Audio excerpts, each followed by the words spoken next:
नमस्कार। Breaking news में बड़ी खबर आपको बता दें कि अविमुक्तेश्वरानंद मामले में सीएम योगी ने बड़ा बयान दिया है।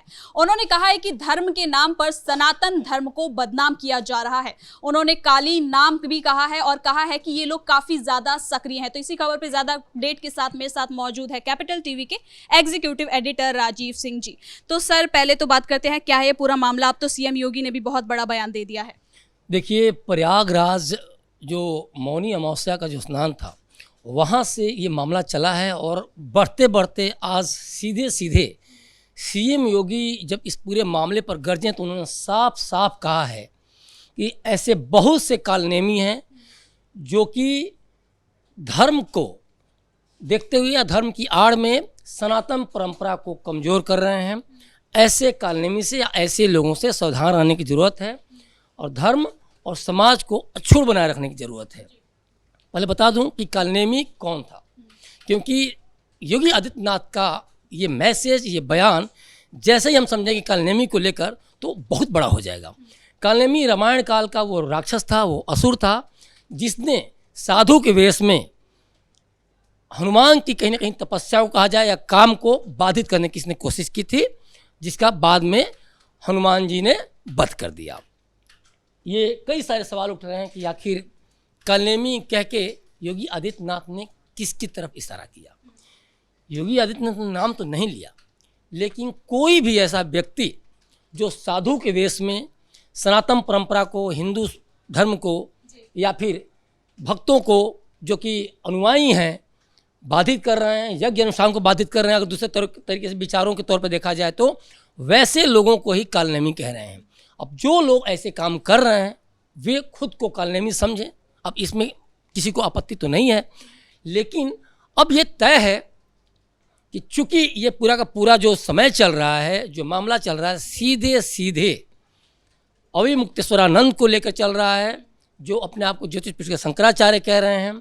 इसको लेकर बवाल भी चल रहा है। साफ साफ ये भी कहा जा रहा है मेला प्रशासन द्वारा दूसरी बार नोटिस भेजा गया है, दूसरी बार इन्होंने जवाब भी दे दिया है। जो अविमुक्तेश्वरानंद के जो शिष्य हैं, जो उनकी जो संस्था है, तो जवाब भी दे दिया है। लेकिन एक बड़ा सवाल उठता है कि शासन या प्रशासन खास तौर पे नियम कानून के मैटर पर कमज़ोर नहीं हो सकता, उसको एक एक चीज़ पता होता है। और जब शंकराचार्य वाले मुद्दे पर उसने कहीं कहीं दूसरी बार नोटिस भेजा है और मेला प्रशासन के व्यवस्था को दुर्व्यवस्था में बदलने को लेकर अगर नोटिस भेजा है, तो इसमें 2-3 सवाल उन्होंने किया है दूसरी बार वाले नोटिस में कि क्यों न आपको माघ मेला से हमेशा के लिए बैन कर दिया जाए, पहली बात। दूसरी बात, क्यों न आपकी सुविधाओं को या फिर जो भी आपको अन्य विशेष तौर पे खास तौर पे जो सुविधाएं मिली हैं वो सारी की सारी छीन ली जाए। तो ये अपने आप में एक देखा जाए तो बहुत बड़ी थ्रेट है, खास तौर पे अगर आपने दुर्व्यवस्था को अंजाम वहाँ दिया है तो ये खास तौर पे कथित शंकराचार्य के लिए कह लें या फिर अगर मान लीजिए कि सुप्रीम कोर्ट अगर कल को सुनवाई करती है, क्योंकि मामला सीधे सीधे उधर ही बढ़ रहा है, तो इनके ऊपर बड़ा सवाल करता है। एक बात समझना होगा, जिस तरह से ये मामला विवाद में आया वो साफ साफ कहीं ना कहीं ये बता रहा है कि कितना प्लान्ड वे में सब कुछ हो रहा था। पहली नज़र में देखने पे यही पता चल रहा है। क्योंकि देखिए, एक सन्यासी के लिए मान क्या और अपमान क्या, वे इस संसार में तो होते हैं लेकिन संसार से परे होते हैं। उनको अब देखिए मतलब चुटिया पकड़ के कई बार घसीटने की हमारे सनातन परंपरा में बहुत कुछ देखने सुनने को मिला है, लेकिन उन चीज़ों से ऊपर उठ के हमेशा उन्होंने लोग का सोचा है, भक्तों का सोचा है और उनके लिए ही। सीएम योगी भी यही कह रहे हैं कि किसी भी सन्यासी के लिए धर्म और राष्ट्र सर्वोपरि होता है। बिल्कुल, धर्म और राष्ट्र सर्वोपरि होता है। और इसी के लिए देखिए कहीं ना कहीं अगर सीएम योगी आदित्यनाथ ने मेले प्रशासन के तहत जो व्यवस्था बनाई थी तो इसीलिए था कि ऐसा कोई भी इंसान अपने आप को बड़ा अधिकारी कह के, बड़ा मंत्री कह के, बड़ा नेता कह के, बड़ा संत कह के पूरे मेले प्रशासन को दुविधा में न डाल दे। मेले में जो आए हुए भक्त हैं, जो सनातनी हैं, उनको दुविधा में न डाल दे, क्योंकि ऐसे तो फिर कई लोग ऐसे कई आतंकवादी भी हो सकते हैं जो कि कल को अपने आप को ये कहें कि नहीं नहीं मैं इतना बड़ा अधिकारी हूँ, लाल बत्ती वहाँ में बैठ के घुस जाए अंदर।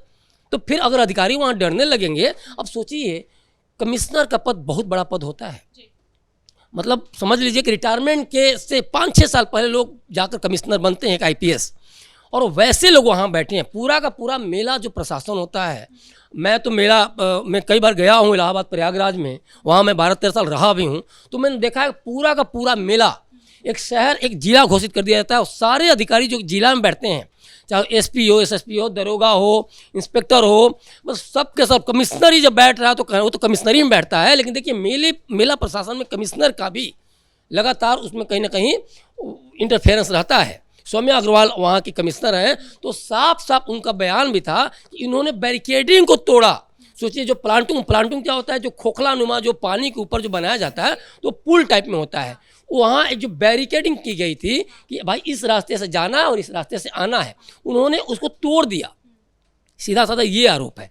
तो इससे क्या हुआ, लगभग 3 घंटे तक आवाजाही बाधित रही है। दूसरी बात एक चीज़ और भी है, जब छीना झपटी हो रही थी, धक्का मुक्की हो रही थी, तो इनके बटुक शिष्यों कहते हैं, खासतौर पर शंकराचार्य वाली जो परंपरा उस वाले में, तो इसमें साफ साफ देखा गया कि कैसे पुलिस के ऊपर वो हमला कर रहा है, कैसे उनका बकल्स वगैरह खींच रहा है, कैसे कॉलर पकड़ के उनको रौंदते हुए आगे बढ़ रहा है। तो इसमें साफ साफ ये है कि उस दौरान भी वो नीचे नहीं उतरे और महज 50 मीटर 60 मीटर दूरी थी, जाकर संगम स्नान कर सकते थे। लेकिन शायद उन्होंने संगम स्नान का महत्व नहीं समझा उतना उचित। क्योंकि देखिए आप एक चीज़ सोचिए, आप कहीं मंदिर गई हो या फिर कहीं भी गए हो आप, और आपको अगर लंबी लाइन दिखे तो ऐसा नहीं होगा कि भगवान को सुना कर चले आए कि अरे जाओ तुम्हारे यहाँ तो बहुत लंबी लाइन लगी है, मैं अब यहाँ से लौट रहा हूँ चाहे लौट रही हूँ। ऐसा नहीं होता। इन्होंने क्या किया, इन्होंने कहीं ना कहीं उस स्नान के एक तरह कहा जाए जो प्रसाद था उससे को अपने आप को वंचित कर लिया और वहाँ से लौट गए। अभी भी स्नान कर रहे हैं कि हमें स्नान करना है, उसके बाद ये स्नान करेंगे, वो स्नान करेंगे, तमाम तरह की बातें कर रहे हैं। लेकिन वहाँ से कहीं ना कहीं एक तरह सनातनी परंपरा को, कहीं ना कहीं एक सन्यासी का एक धर्म जो है, एक जो राष्ट्र का जो धर्म है, उसको भी तिलांजलि देकर वहाँ से वो लौट आए। यानी कि प्रशासन पर झूठे आरोप लगाए जा रहे हैं। प्रशासन, देखिए सिंपल सी बात है, वीडियो में सब कुछ दिख रहा है, पहली बात। दूसरी बात, हम इस पर ज़्यादा कुछ इसलिए नहीं बोलना चाहेंगे, जांच का विषय, जांच में बहुत कुछ निकल के आएगा।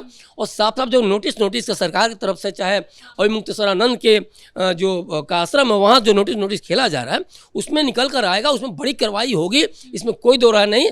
वहाँ साफ साफ समझ में आ जाएगा कि गलत कौन बोल रहा था, झूठ कौन बोल रहा था। लेकिन अब इस पूरे मामले में संत समाज भी दो धड़ा में बढ़ गया है।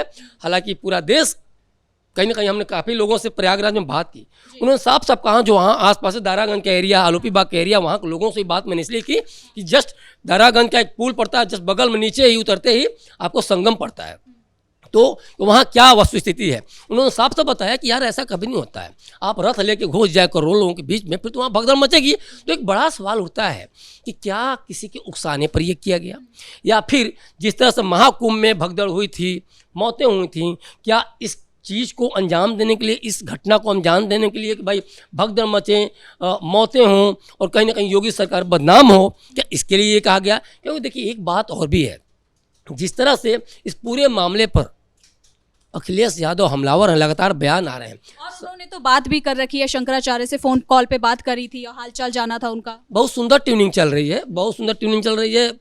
2015 करीब में इनको लाठी से चोट भी दिया था अखिलेश यादव, ये भी पूरा का पूरा वीडियो आ रहे हैं, बहुत सारी चीज़ें आ रही हैं, इसमें कोई दो राय नहीं है।